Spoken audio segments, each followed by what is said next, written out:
Nkwaneza nnyo nate mukadde kano we tukutuusizaako alipota y'embeera y'obudde nga tukolaganira wamu ne UBC TV omwanjuzi nze Lubega Michael.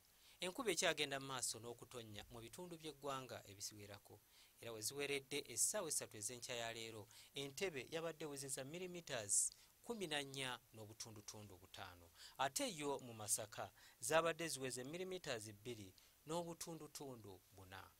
Bwe tunulirako ku mbeera y'obudde nga bwe tugisuubira mu biseera eby'okumakya tusuubira ekitundu ekyo eky'omwaluwa okwokosa ne Kotido tusuubira nti akasana kajja kukeera kwaka so nga ate ebitundu by'eggwanga ebisigaddewo ebirala tusuubira nti enkuba esuubirwa okutonya era nga eyo eneetonya mu bitundu ebyo ebyebulunguludde ennyanja Nalubaale tusuubira nti ejja kubanga erimu n'okubwatuka okw'eggulu.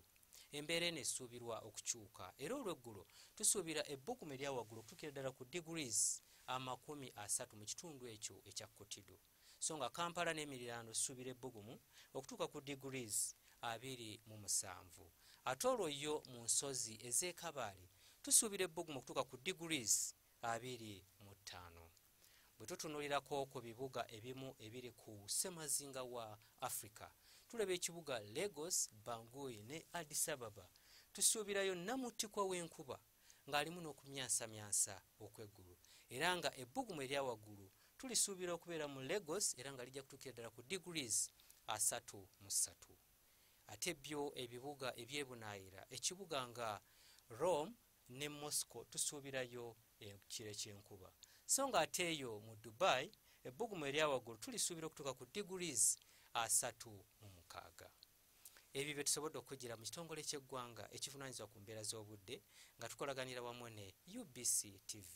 Gwe munnange omulabi waffe omulungi olwannamutikwa w'enkuba ono atonnya mu bitundu ebisingawo tukusaba era tukwegayirira obeere mwegendereza ku nkuba eno kubanga enkya ya leero mu kibuga Ntebbe laddu yakubye omuntu omu n'afiirawo ate bantu 2 ne babatwala mu ddwaliro. Nze Lubega Michael.